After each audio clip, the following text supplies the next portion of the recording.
se-fun apapun race-nya ya, Ya. seremeh apapun kita ikut event lari, itu tetap kita harus mempersiapkan diri karena apa? Kita tidak akan pernah tahu saat race itu di dalam rute lari kita itu ada apa. Saya ngelihat fenomena ini ya, itu satu, orang memang jadi tertarik untuk berolahraga, untuk lari.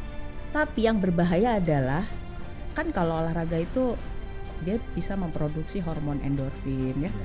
Dopamin, oksitosin yang gitu-gitulah yang sebenarnya kalau orang cari itu dia suka cari narkoba kan. Itu nggak perlu cari narkoba karena badan kita sudah bisa memproduksinya dengan kita berolahraga.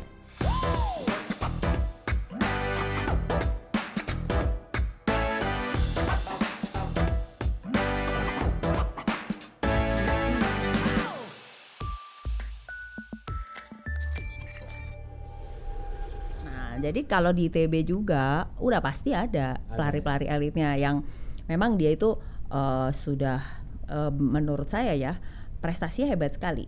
Untuk pelari amatir ya kayak kita itu sudah menamatkan World Major Marathon Major itu ada 6. Nah jadi 6 itu ya 6 maraton di dunia itu salah satunya teman satu angkatan saya Mas Idot. Anak mesin. Mohon maaf ya karena hostnya anak mesin gue puji-puji deh gitu. Jadi itu salah satunya adalah Mas Slamet Idot kita panggilnya itu sudah menamatkan 6 maraton dunia itu. Nah itu menurut saya hebat sekali ya. Itu apa motivasinya sebenarnya? Nah itu mesti tanya Mas Idot ya, jangan tanya sama saya. Karena buat saya maraton itu justru saya bingung. Gila juga ini orang mau lari 42, sebenarnya 10 kilo aja biar cepet selesai gitu. Itu karena beda-beda tadi. Nah dalam ITB Ultramarathon ini kan ada tuh yang individu itu disiapkan buat orang yang memang dia itu challenge-nya buat dia ya lari 200 kilo, 180 kilo Jakarta Bandung itu buat dia challenge-nya cukup buat dia. Sementara 10 kilo kayaknya cuma baru manasin kaki doang ya kan. Nah terus ada yang relay 4 itu berarti 200 kilo atau 180 kilo itu dibagi 4 kan. Nah itu ini Mas Idot kita undang ya. Nah nanti suatu hari tuh ya tanya apa motivasinya sampai 6 maraton dunia itu dia tamatin. Jadi sekjen PBB gitu kan kita nggak tahu. Udah hatam ya kan, yang mana tahu kan dia mau jadi gubernur DKI gitu kan, ya. Nah atau ketua KOI gitu kan nggak tahu tuh ya. Nah jadi itu dukun merah ya. Terus itu bagus tuh kalau saya kan di sini tidak membahas dari segi teknik berlarinya ya kan, tapi di sini dari kita kebugaran secara umum supaya teman-teman ini kapasitas badannya itu siap. Nah kita nih balik nih tadi ke yang untuk pemula nih gimana nih pemula ini kan nggak sampai ya pelarinya elit lagi gitu lagi kan. Nah kalau untuk pemula ya itu kita pukul rata aja deh. Kan sebenarnya lari itu adalah naluri manusia. Lo dikejar anjing lari kan? Lari. Hujan tiba-tiba lo cari buat berteduh lari kan? Itu udah naluri sebenarnya. Ada juga ada anjing ditangkap anjingnya ada. Itu ada. Nah itu ada kawan kita yang lain. Ada kawan kita. Jadi sebenarnya semua orang itu sudah punya naluri berlari ya kan? Nah ada orang yang suka saya mau lari gitu. Nah jadi kan lari itu mungkin dalam persepsi dia itu lari yang ikut event itu kan. Nah, sebenarnya kalau lari olahraga biasa ya biasa di komplek juga bisa kan. Nah, itu untuk pemula boleh tuh dimulai dengan kalau belum kuat lari jalan aja dulu. Nah, karena kan kalau misalkan lari cuma 100 meter terus capek gitu ya. Yang penting ini ya sirkulasi darah dulu ya. Nah, yang penting adalah rutinitasnya. Jadi jangan edan-eling banyak edannya gitu ya. Nah misalnya gini, seminggu ini karena semangat nih mau mulai lari 5 hari dia lari. Nah itu sebulan habis minggu depannya hilang dia. Capek ya kemarin tuh lari ya. Udah, gue cuma 2 kali deh, sibuk lagi di kantor banyak meeting gitu kan. 2 kali. Minggu depannya sibuk keluar kota, nggak ada waktu lari gitu kan. Malah kebanyakan yang seperti itu. Nah ya kan, itu olahraga apapun buat orang yang ingin meningkatkan kebugaran, ini biasanya saya kasih tipsnya adalah patuhi dulu frekuensi olahraga seminggu. Nah kalau ada yang nanya berapa kali seminggu yang ideal, kalau buat pemula patuhin dulu coba 3 kali aja. Oke. 3 kali. Mau dia jalan kaki, 3-3-nya, mau cuman 20 menit. Pokoknya sekuatnya dulu tapi patuhi 3 kali. Jangan bolos. Iya, iya. Kalau minggu depannya masih belum kuat, gitu aja terus di situ. Nanti boleh ditambah frekuensinya misalnya tetap tapi durasinya ditambah. Jadi kita disiplin, membangun kedisiplinan dulu. Nah, kalau lihat orang misalkan, dia udah bisa 5 kilo lah, kalau lo belum kuat ngapain dipaksa, ya kan?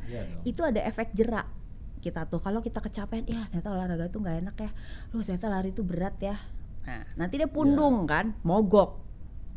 Nah, jadi untuk menghindari tuh patuhi dulu frekuensi sampai badannya ngerasa wah enak nih olahraga gitu kan, nagih pasti itu. Badan gua ringan gitu ya. Udah gitu kan pas ngaca, gila ya gua kayaknya gak kurusan nih. Nah, ya kan? Nah, seneng. Jadi di situ mulai tuh coba tingkatkan lagi misalnya durasi per sesinya.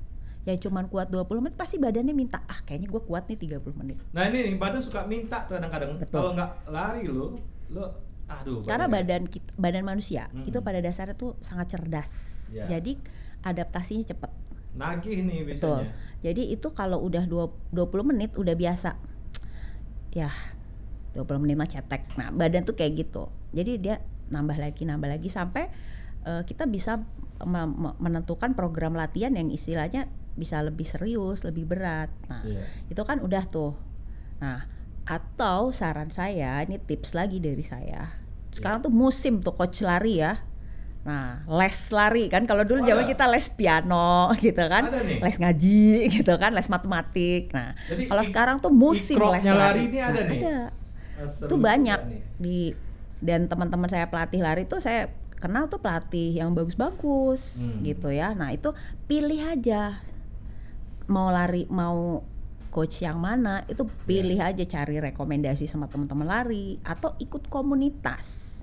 Di situ biasanya ada ada teman lari. Nah, jadi bisa tuh kalau ikut komunitas biasanya suka diajak sama teman gitu kan, yang biasanya cuman lari 1 kilo 2 kilo gitu kan. Nah, itu karena ada temennya, dia menikmati apalagi habis itu foto-foto, ngopi-ngopi gitu kan. Nah, karena seneng, nanti akan balik lagi, akan mulai lagi. Jadi kalau nggak masuk komunitas, pilih coach lari yang cocok gitu kan. Terus kalau udah punya coach lari itu kasih tahu kondisi kita. Nah, coach saya tuh baru nih, saya nggak pernah olahraga, saya pengen banget lari, pengen tahun depan ikut ITB Ultramarathon karena lihat kemarin bulan lalu tuh teman-teman kayak seneng banget, saya tahun depan mau ikut gitu. Nah, itu utarakan seperti itu ya. Itu kalau coach lari yang baik, pelatih yang baik apapun olahraganya, dia akan pasti udah tahu nih orang start dari mana. Ya kan, akan kasih menu latihannya kayak apa dan akan menganalisa, mereview latihannya. Kita balik sedikit ke tentang ITB. Ada dulu yang virtual, gimana ceritanya virtual? Nah, virtual itu diadakan karena kita lagi pandemi kan. Ya. Nah, ini masih ada semangat olahraga pandemi ya? Ya, jadi kan apalagi kan waktu pandemi itu menurut saya lucu juga ya. Ini keimanan dia terhadap lari tinggi nih. Nah, itu menurut saya agak lucu, tapi bagus ya. Lucu tapi bagus. Tapi ada lucunya tuh karena apa? Orang itu banyak yang itu balik lagi harus olahraga, harus makan sehat. Karena takut tularan COVID, ya kan? Nah, akhirnya gempal. Padahal logikanya, lu ada COVID nggak ada COVID, emang lu mau sakit? Ya. Harus jaga kesehatan kan? Ya. Ada penyakit nggak ada penyakit? Ya. Di luar lu ada COVID, kan masih banyak tuh. Ada demam berdarah, ya kan? Ada macam-macam kan penyakit menular, ada flu gitu.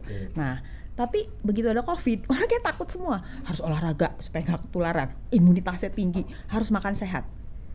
Ya. Ini antara stres dengan enjoy, kalau gua campur nih. Mohon maaf, gue memang diet itu sudah gue lakukan dari 2010, nah ya kan, mengatur makan.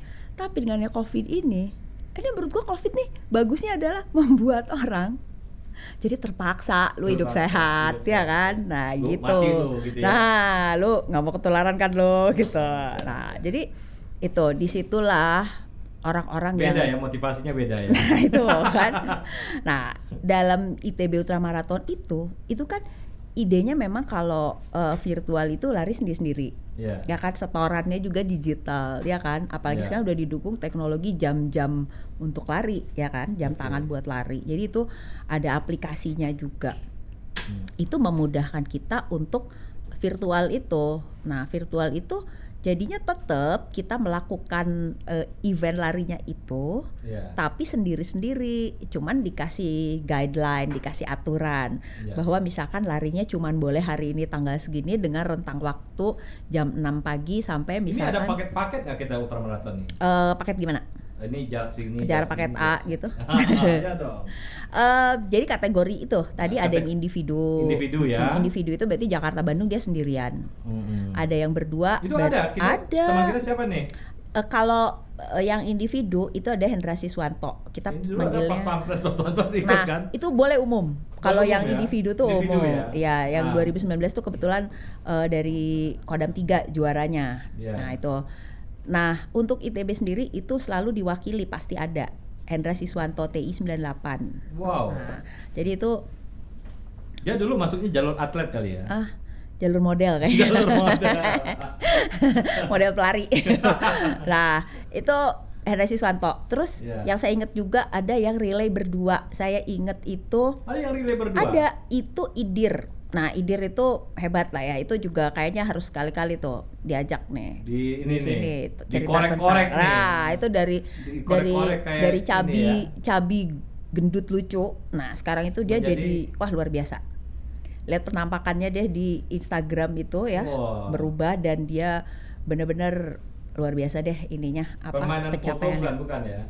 Enggak, saya kan kenal. Nah, jadi Idir ini duet sama siapa ya waktu itu saya lupa, temennya 99. Jadi mereka berdua tim angkatan 99. Nah, jadi kalau mereka sih udah nggak usah dikasih nanti ya lu tuh mesti latihan ini enggak, mereka udah tahu, mereka sudah pelari. Nah, jadi fokus kita untuk memperhatikan soal kebugarannya ya, mengajak kita supaya sama-sama kita tuh larinya enak, itu ke alumni pelari hore yang relay banyakan itu yang keroyokan. Oke, kita bahas dulu nih runner hore nih, sahabat OMB, kita bahas yang lebih apa ya, lebih pasar gitu, lebih umum gitu ya, untuk meningkatkan kebugaran dari para pelari. Juga mesti mulus, makin banyak orang berlari makin sehat gitu ya, masyarakat kita tentunya produktivitas untuk ngapain-ngapain jadi bagus ya. Nah, ini yang hore-hore ini sebenarnya dari ultramaraton ini, ITB ultramaraton ini banyak nggak sih? Menurut saya sih banyak ya. Jadi banyak ya? Beberapa yang saya lihat. Kita kan nggak mau ya ITB ultramaraton yang lari elitnya lagi, elit lagi kan? Justru itu hebatnya menurut saya ITB ultramaraton ya. Hebatnya pertama panitia hebat. Itu kayak bikin race 10 kilo, 16 biji race 10 kilo dalam waktu yang bersamaan. Jadi memasyarakatkan olahraga di masyarakat kan, itu harus terjadi, bukan elit di olahraga kan, olahraga di elit kan enggak. Kalau elitnya tuh benar-benar dia berkompetisi kan, benar nggak? Ya kan, itu kastanya biarin kompetisi sama orang lain dengan dirinya sendiri yang pengen misalkan gue mau naklukin sekian kilometer dengan finish time segini, ya kan? Nah itu biasa. Tapi untuk teman-teman itu saya beberapa termasuk di angkatan saya di 91 itu tahun 2017-nya hanya mengawal pelari dengan sepeda, dengan mobil, dengan motor, motretin. Dan si Awan ditabrak. Si Awan ditabrak jatuh. Itu tahun depannya. Tahun depannya itu dia ikut lari. Oke, ini ya. Iya. Jadi kayaknya adalah gitu kan, orang kepengen. Terus tahun depan kan kita kayak ini cerita yang saya alami ITB 91 itu 2017 tuh kita cuma satu tim. Mix ya, laki perempuan digabung di situ. Kita ber-16. Tahun depannya itu kita kirim 2 tim relay 18 kalau nggak salah, itu yang 200 kilo ya kalau nggak salah, karena kan lagi ITB mau 100 tahun itu. Itu 200 kilo relay 18 kita kirim 2 tim. Nah ada lagi satu tim yang relay 9. Nah itu kan berarti 3 tim ya total. Kadang-kadang satu jurusan itu banyak loh. Iya. Ada matematik 4 tim. Betul. Ada yang malah ada yang sampai lari 2 kali di angkatan dia, di jurusan iya. Wow. Luar biasa kan? Itu rakus gitu. Ya. Nah itu nggak ada udelnya kayaknya. Ada udelnya. Udah gitu kalau misalkan nanti dia udah selesai tuh, legnya dia udah selesai, etapinya dia udah selesai. Nah, itu misalkan ada temennya tuh kasihan lari malam-malam sendirian, ditemenin sama dia. Wah tuh syahwatnya lari gitu. Iya, itu udah yang saya bilang tadi udah beyond sports itu kan. Nah, jadi lari itu udah kesenangan buat dia. Dia ya. Iya. Nah, sementara kalau saya ya 10 kilo aja udah uyuhan gitu ya, lari 10 kilo teh. Tapi itu sangat menyenangkan. Saya salut sama teman-teman yang bisa mengajak teman-temannya untuk on the right track ya, lari dengan di dalam koridor yang sehat ya, nggak diajak-ajak misalkan udah lu pasti bisa, padahal baru lari 2 kali udah diajak misalkan udah lari 10 kilo. Nah, enggak. Tapi itu teman-teman benar-benar mengarahkan, bikin komunitas lari di angkatannya masing-masing. Itu yang belum sering lari ya diajakin ikut gitu kan. Oke, ini ceritanya ITB aja nih, efeknya ke masyarakat apa nih? Apakah terjadi juga maraton di Cianjur atau di mana-mana? Itu memang untuk individu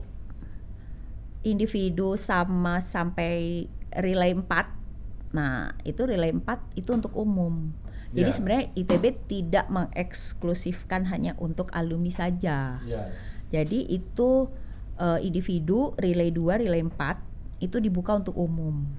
Jadi itu banyak pelari-pelari yang memang pelari-pelari elit ya, atau pelari-pelari yang dia seleb lari. Seleb nih. Nah, selebran ya kan. Nah, selebran ini yang emang dia tukang podium ya, menang mulu gitu. Itu pada ikut. Nah, bahkan kalau teman-teman di Angkatan Darat itu konsisten selalu mengirimkan pelarinya dan selalu menang yang individu. Karena mereka itu merasa ya challenge ya, udah gitu kan kapan lagi gitu bisa ngerasain vibe lari seperti itu. Hadiahnya juga lumayan.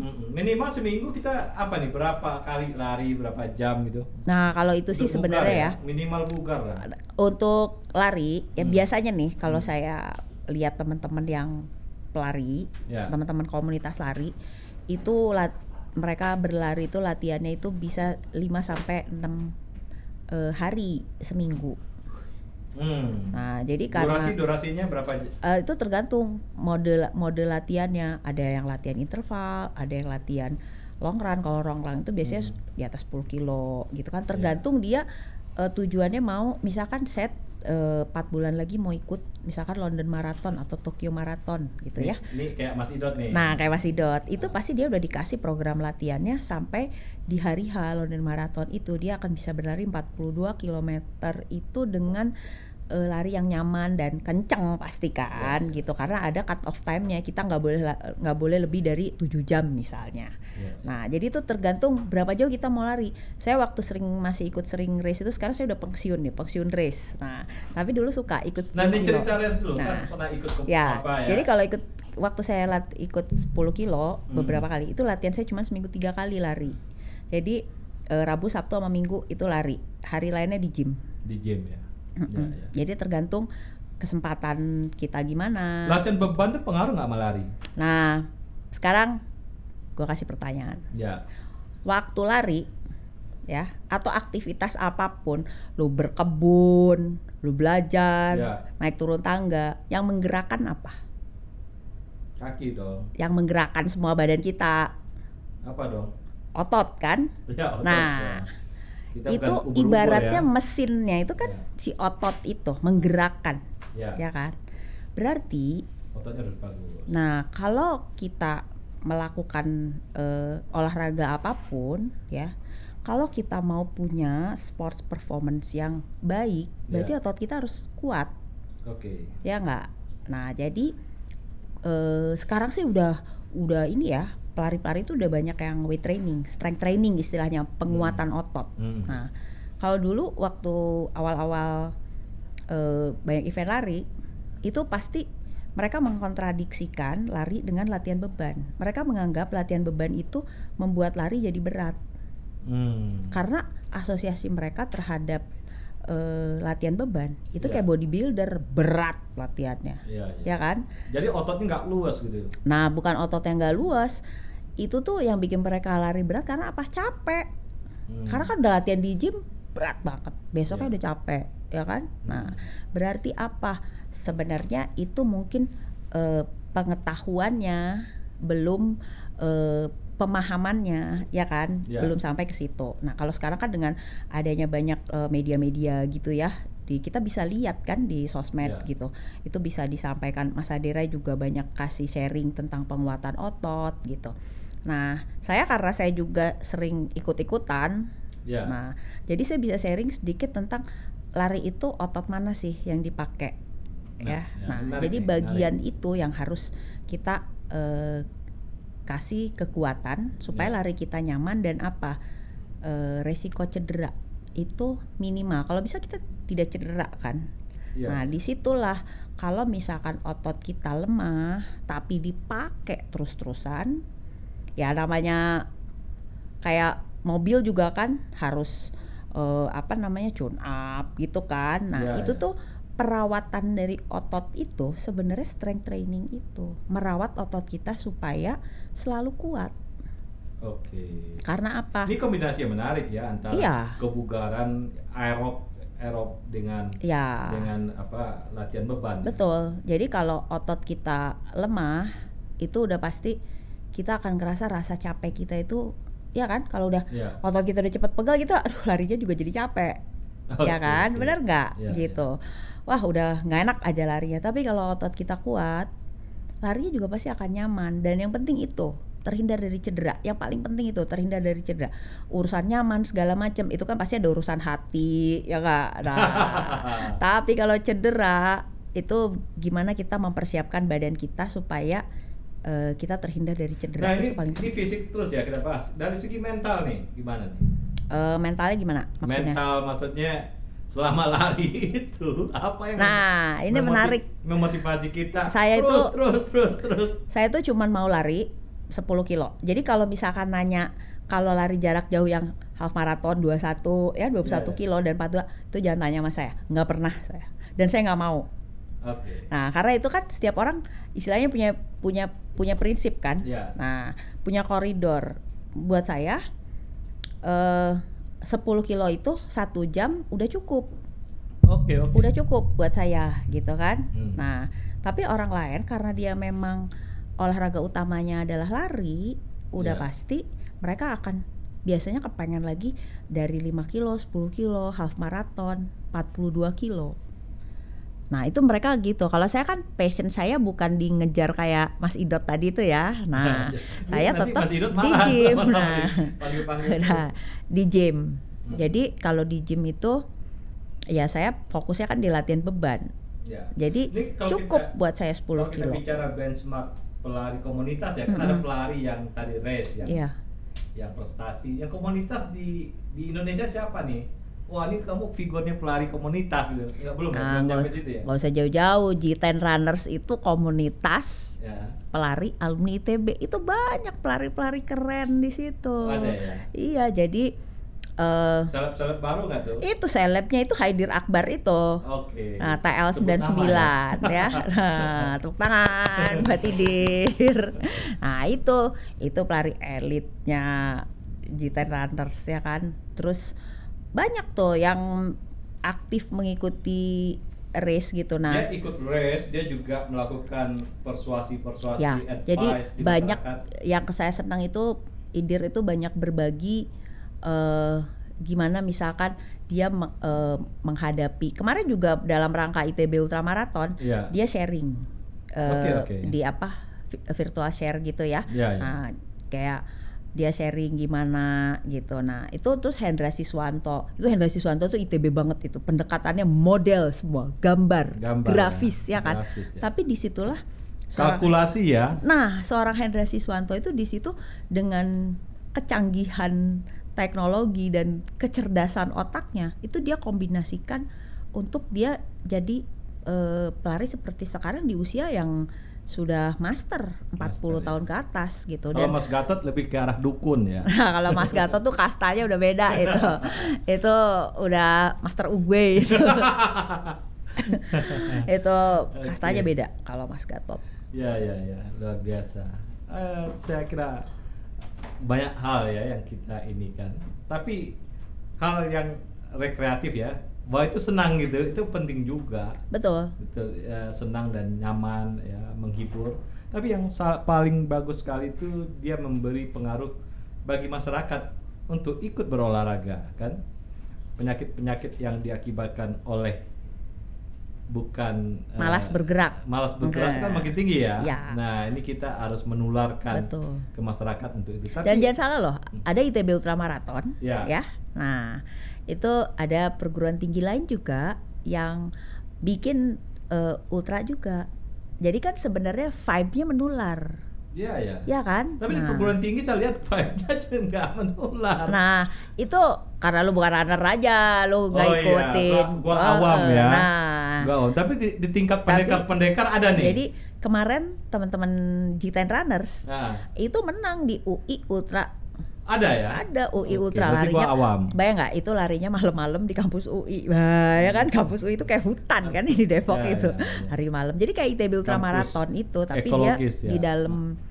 di dalam kampus UI dan G10 Runners Oke. tuh kemarin juara. Oke, apa nih himbauan-himbauan dari nih terhadap para Himbauan lu kayak pemerintah aja himbauan. Iya, apa nih tips-tips? Nah, ini kayak majalah Hai gua. Tips buat apa nih? Buat apa dan Buat siapa? persiapan ITB Ultramarathon Oke, ini. nah kan sebenarnya jadwalnya 9, 10, 11 kan Ya. Desember ini, tapi Ya. karena ya ini ya force major lah, ada musibah di Cianjur. Oke, Jadi ya. kan panitia memutuskan untuk menunda, Ya. nggak? Saya- Menunda saya jadi kira tahun itu depan. keputusan Itu yang baik, keputusan keputusan yang baik. tepat buat Ya. saya sih ya, karena kan memang kita energi kita disalurkan buat musibah dulu kan, Ya. penanggulangan bencana. Jangan bikin repot lagi gitu kan, pasti riweuh gitu. Riweuh. Nah, itu kita masih ada waktu nih. Jadi hikmahnya buat teman-teman runner adalah kita ada waktu nih.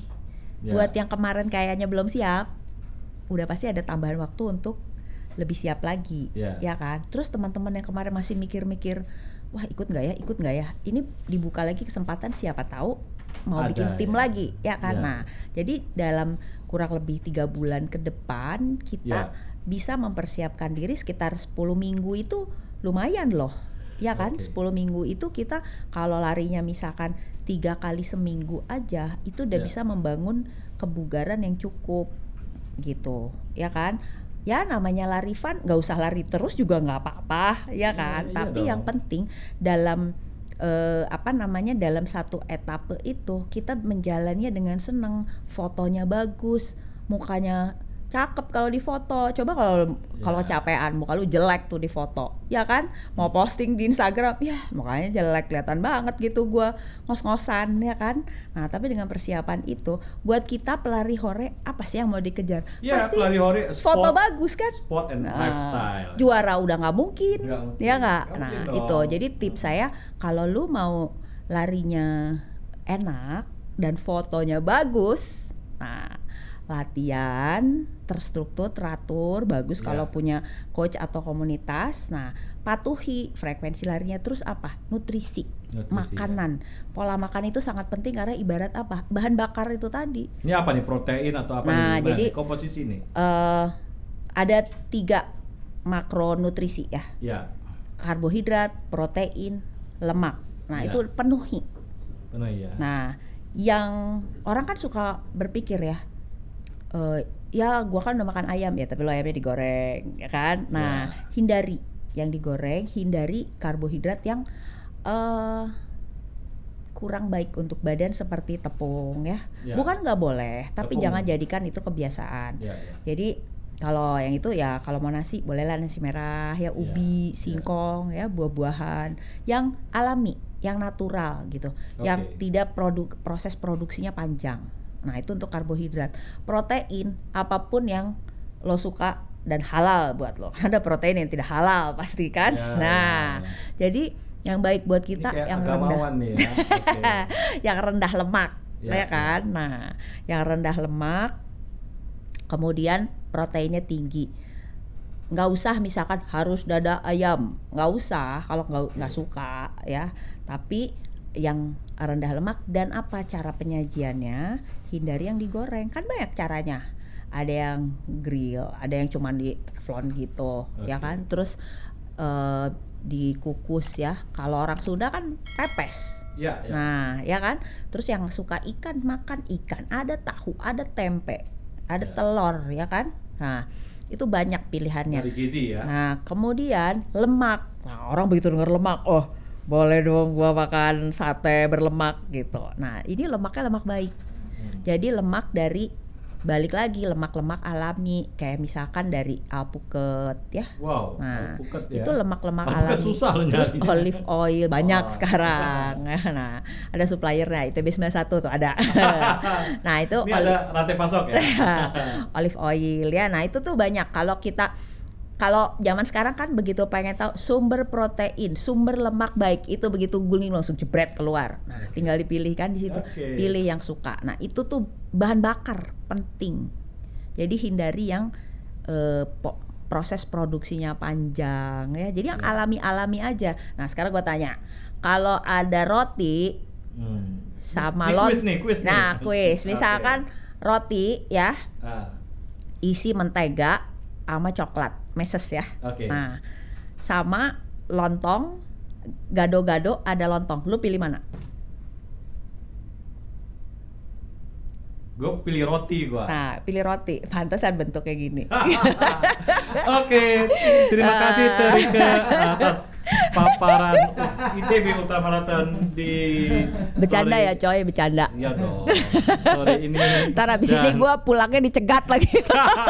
Terima kasih atas kedatangannya, sahabat OMB obrolan meja bundar.